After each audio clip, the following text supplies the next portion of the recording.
Hey, toi qui m'écoutes là, entre une bataille pour enfiler des chaussettes et un café froid oublié, j'ai un truc pour toi. Ça s'appelle l'Audacieuse, mon programme pensé pour les mamans qui en ont marre d'être des équilibristes de la charge mentale. Si t'as envie de troquer ton stress contre de la sérénité, de poser des limites sans culpabiliser et de kiffer vraiment ton quotidien, c'est par ici que ça se passe. Allez, on en parle après l'épisode, mais attention, ça risque de changer ta vie.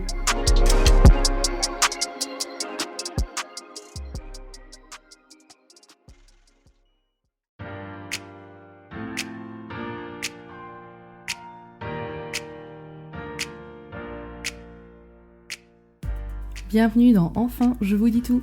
Je suis Tiffany, ta nouvelle copine sophrologue passionnée de psychologie positive et de mode de vie sain. Et dans ce podcast, je vais te donner tous mes conseils pour prendre soin de ta santé mentale et de ta santé physique. Mon but, que tu sois bien dans ta tête, dans ton corps et dans tes baskets. C'est parti!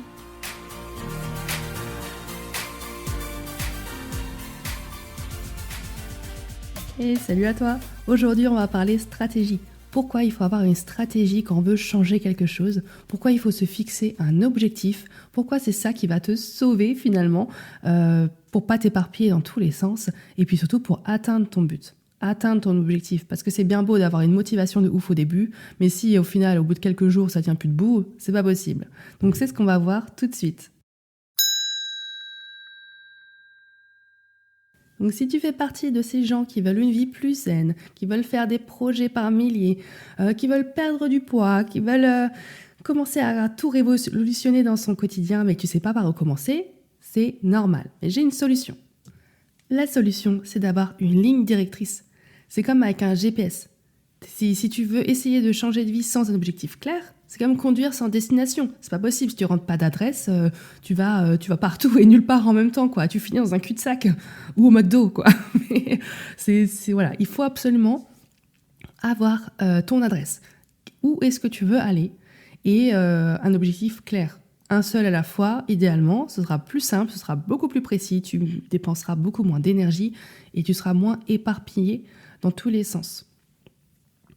Donc, quand tu vas établir ta stratégie, donc cette ligne directrice, cette nouvelle routine, ce plan, tu l'appelles comme tu veux, un plan d'action, tu vas gagner du temps, tu vas être moins dispersé et surtout tu auras le sentiment d'avancer.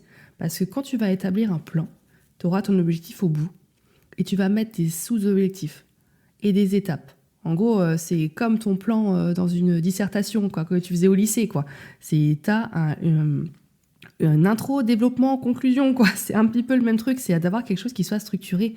Et à chaque fois que tu auras franchi une étape, c'est chouette, c'est une mini-victoire. C'est comme avant de gravir la montagne, tu n'arrives pas en haut d'un coup. Tu franchis des paliers, etc. Là, c'est pareil. Et quand tu vas voir aussi toi-même ta progression, ça te valorise, quoi. Tu te dis, chouette, j'ai pas l'impression de stagner, j'avance, même si c'est un petit peu tous les jours. C'est super. L'essentiel, c'est d'avancer, quoi. Et c'est comme ça que tu vas pouvoir valider des étapes, valider que tu es toujours dans la bonne voie et que tu n'es pas en train de changer de chemin par hasard, quoi. Donc c'est ça qui est super important. On peut prendre le temps d'une maman qui veut plus de temps pour elle. Ok, je veux plus de temps pour moi. Mais si elle n'a pas mis sa stratégie en place, elle finira par rien changer parce qu'elle n'a pas défini comment elle veut faire. Et déjà, combien de temps pour elle, c'est pas du tout précis, ça. Il faut un objectif qui soit précis. Et on n'a pas défini du tout la stratégie pour y arriver, qu'est-ce qu'elle va mettre en place concrètement, dès demain, au quotidien, pour atteindre son objectif. Donc, déjà, conseil pratico-pratique. Ce sera plus simple, on va faire des choses, je vais essayer d'être claire dans mes propos. On va se définir un objectif SMART, donc idéalement. Je pense que tu as déjà entendu, c'est l'acronyme SMART, S pour spécifique, M pour mesurable, A pour atteignable, R pour réaliste et T comme temporel. Donc c'est un objectif qui est très précis. Donc si on parle de plus de temps pour soi, ça peut être je veux prendre 30 minutes par jour pour moi, pour lire, pour méditer, pour faire une activité qui m'enrichit d'ici, 2 mois. Voilà, comme ça, l'objectif il est spécifique. Tu veux, c'est toi seul, en tant que personne qui veut avoir du coup mesuré 30 minutes par jour. Tu pourras directement savoir si tu les as atteints ou pas en chronométrant ton temps. Est-ce que c'est atteignable ? 30 minutes par jour, ben oui, tu vas mettre les moyens nécessaires parce que tu vas faire un plan d'action derrière. C'est réaliste. Franchement, on t'aurait dit tu veux 22 heures sur 24 par jour, autant pour toi, ben non, c'est pas réaliste. Mais là, 30 minutes, ça semble cohérent. Et temporel, ben d'ici 2 mois ou d'ici 1 mois ou je sais pas, tu te mets une échéance pour que tu aies ta deadline, quoi. Parce que sans échéance, une stratégie sans échéance, c'est pas possible. Tu ne fais jamais rien. Tu vas passer ton temps à procrastiner ou à te dire c'est bon, c'est pas grave. Alors que si tu as une échéance, tu sais tout de suite si tu es trop, trop lente ou trop rapide ou si tu es dans le bon timing, etc. pour atteindre l'objectif. Donc première étape, quand on veut mettre en place un changement, on définit un objectif, un seul, de manière très précise, avec une échéance. Ok ? Ensuite, tu vas créer ton plan en petites étapes. Donc ça, c'est ton plan d'action, c'est ta stratégie. Tu vas découper ton objectif en actions simples. Par exemple, pour avoir plus de temps pour toi, tu vas déjà peut-être commencer par lister tout ce que tu fais au quotidien. Ensuite, après, dans les activités que tu fais au quotidien, tu vas mettre une action de déléguer une tâche par semaine à quelqu'un, par exemple. Donc progressivement, tu vas avoir du coup des sous-objectifs comme ça et des petites actions que tu vas devoir faire pour atteindre ton objectif. Et tout ça, tu te les listes. Tu te les listes, tu écris. D'accord ? Il faut noter. Et pour chaque objectif ou chaque étape, tu te mets des deadlines. Par exemple, tu vas avoir une étape, tu vas faire semaine 1, tu vas faire ça, ça, ça. Semaine 2, tu vas faire ensuite ça, ça, ça, etc. Et après, il faut... Ce que tu peux faire, à chaque fois que tu as validé une étape, donc toutes les semaines ou tous les... Je sais pas, ça dépend de ton plan, mais dès que tu as validé quelque chose, tu peux fêter ta mini-victoire. Ça va être très important. Ça va être ton système de motivation. Alors, pour fêter ta mini-victoire, soit juste tu le dis et tu es contente et tu es fière de toi, soit au contraire, quand tu as validé une étape, tu vas te faire un petit resto, tu vas boire un café avec une copine, je sais pas, tu t'inventes un rituel comme ça pour te motiver et que ça te fasse un petit peu la carotte au bout, quoi, que tu puisses te dire, chouette, j'ai hâte d'arriver à l'étape prochaine et je vais mettre tout en place pour atteindre mon objectif, étape par étape, et j'aurai des petits cadeaux, quoi, au fur et à mesure du chemin. Parce que ça aussi, c'est quelque chose qui est important, c'est de savourer le chemin. Profiter du chemin que tu es en train de faire, profiter de cette énergie que tu es en train de vivre, en fait, parce qu'il n'y a pas que l'objectif au bout. L'objectif final, il est chouette, mais tout le chemin que tu es en train de faire, toutes les connaissances que tu es en train de développer, toutes les compétences que tu mets en avant pour atteindre ton objectif, ta persévérance, ta détermination, ton énergie, ton dynamisme, tout ça, c'est chouette. Et tout ça, ça va te construire. Donc, au final, profite de tout ce que tu es en train de vivre pendant que tu le fais. Et ne vois pas forcément que l'objectif comme étant super, il faut que je l'atteigne. Vois tout ce qui se passe en amont. Et tout ce qui se passe en amont, c'est aussi chouette. Donc ça, c'est si tu veux le faire toute seule. Okay, parce qu'on peut faire tout seul, on peut se définir un objectif toute seule, on peut se définir une stratégie toute seule, on peut avoir un plan d'action en béton et se motiver parce qu'on est discipliné, hyper motivé, on peut le faire toute seule, il n'y a aucun problème. Mais souvent, c'est bien de se faire accompagner. Alors forcément, je vais prêcher pour ma paroisse, vu que maintenant, tu l'as vu, je propose un programme de coaching, l'Audacieuse. S'il n'est pas encore sorti au moment où tu l'entends, ce sera imminent.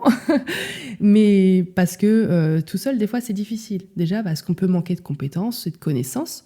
Le plan d'action, si on n'a pas les compétences et connaissances pour le faire et ni le temps et l'envie de faire les recherches nécessaires pour le mettre en place, c'est compliqué.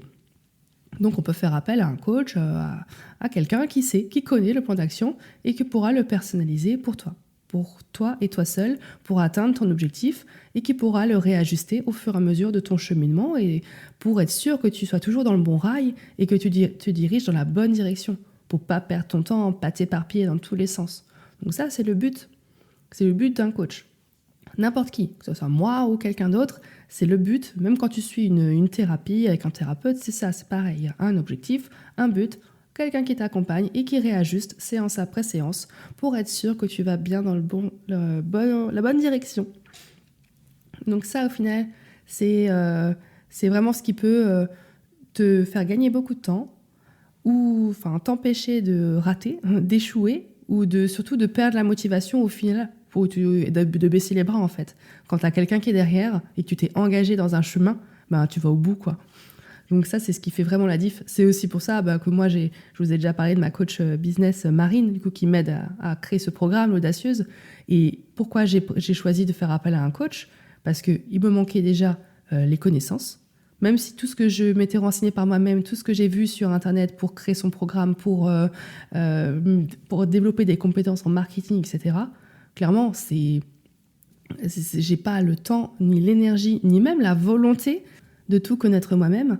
Et surtout, comme je l'avais dit dans l'épisode précédent, c'est que j'ai pas le temps en fait. Je veux lancer mon activité, je veux que ça aille vite, je veux avoir un truc tout de suite hyper carré, hyper propre et que j'aille dans la bonne direction parce que j'ai pas le temps de m'éparpiller en fait.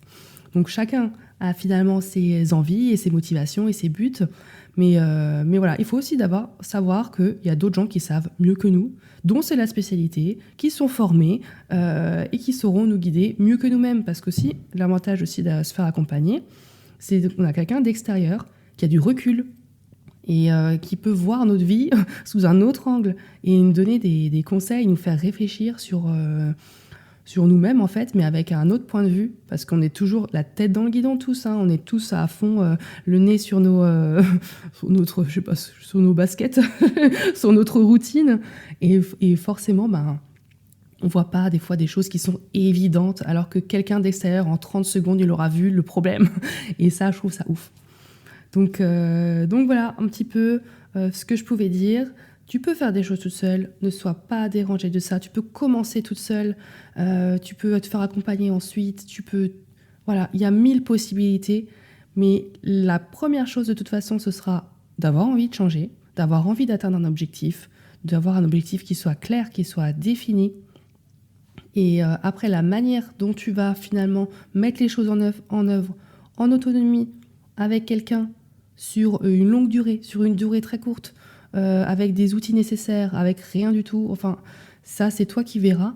Mais le premier truc, c'est d'avoir vraiment pris conscience qu'il faut une structure. En fait, il faut juste que ton projet, il soit clair, il soit défini, il soit carré, quoi. Donc voilà, j'espère que cet épisode, il t'aura un peu ouvert les yeux sur le fait que c'est important d'avoir un bon GPS et surtout qu'avoir une stratégie en place, c'est pas une contrainte en fait. C'est juste ta boussole pour t'indiquer la bonne direction et te faire revenir dans le droit chemin, quoi. Donc, bien sûr, c'est ce que je fais dans mon programme L'Audacieuse avec les mamans. Je les aide à aller dans le droit chemin vers leur propre objectif et c'est à moi de réajuster au final quand elles s'éloignent un petit peu pour les guider. Mais surtout, c'est elles qui font le boulot hein, parce que c'est elles qui réfléchissent. Moi, je suis qu'un guide au final et je mets le doigt sur les choses qui me semblent pertinentes. Et voilà. Donc c'est mon rôle maintenant, mais je me fais aussi moi-même coacher. J'ai une coach business, j'avais un coach sportif avant, donc c'est pareil dans le domaine du sport. Quand je voulais me challenger parce que je tournais en rond dans mes séances, voilà, je fais appel à quelqu'un qui sait, et les gens qui sait leur domaine, c'est leur métier, donc il faut faire confiance aussi aux gens autour pour pas stagner, pour se challenger. Et voilà, c'est ma vision en tout cas des choses, c'est de ne pas rester seul, c'est de se faire accompagner toujours par ceux qui savent mieux que moi. Et au final, on s'enrichit des autres. Moi, j'ai appris beaucoup de mes coachings, j'apprends énormément. J'ai appris quand j'ai suivi une thérapie avec une psychologue, j'ai appris énormément. J'ai appris quand j'ai fait de la sophro, moi, avec des sophrologues, j'ai appris énormément. Donc au final, ça enrichit et voilà, c'est que du plus. Donc c'était ce que je pouvais dire du coup sur le fait, l'importance, je pense que tu l'auras compris, d'avoir un plan d'action qui soit clair pour que tu ne baisses pas les bras, que tu gardes ton énergie précieusement et que tu puisses la mettre là où il faut et pas t'éparpiller dans tous les sens. Donc en tout cas, je te retrouve dans le programme L'Audacieuse si ça t'intéresse et puis n'hésite pas à partager cet épisode, à le liker, à t'abonner, enfin voilà, je le dis à chaque fois, tu sais maintenant, mais c'est hyper important. Donc je compte sur toi, et puis je te dis à la semaine prochaine. Bye bye.